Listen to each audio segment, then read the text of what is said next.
కామారెడ్డి జిల్లా డిఎంహెచ్ఓ చంద్రశేఖర్ పేరిట అక్రమ వసూలకు పాల్పడుతున్న వ్యక్తిని పట్టుకొని దేహశుద్ధి చేసి అనంతరం పోలీసులకు అప్పగించారు. అతనిపై పోలీసులు కేసు నమోదు చేశారు.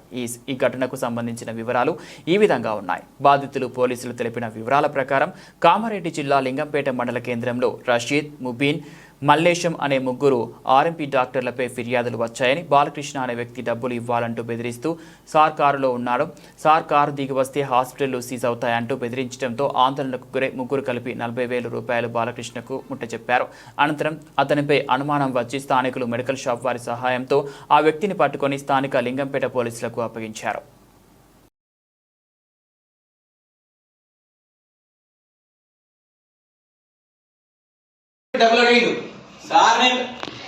मोबाइल तो थोड़ा हटा मोबाइल साइड में ठहर के बात करो तो सर पेट చెప్పి నా దగ్గర నుంచి డబ్బులు అడిగింది సార్ ఎన్ని డబ్బులు అడిగింది 10,000 అడిగింది సార్ అడిగిందని అరే ఏమైంది రో ఏమైంది ఫోన్ ఇవ్వండి మీరు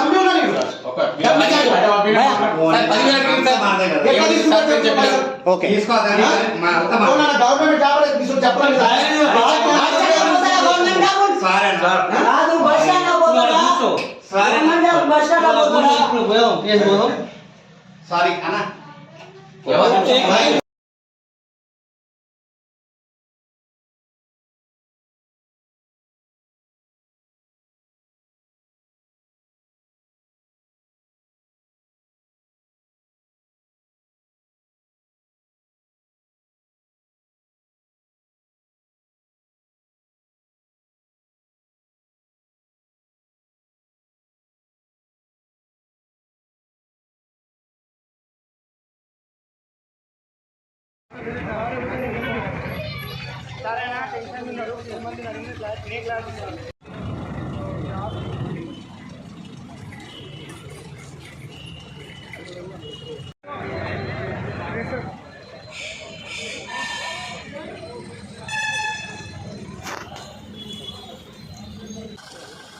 जरूर जरूर मैं जरूर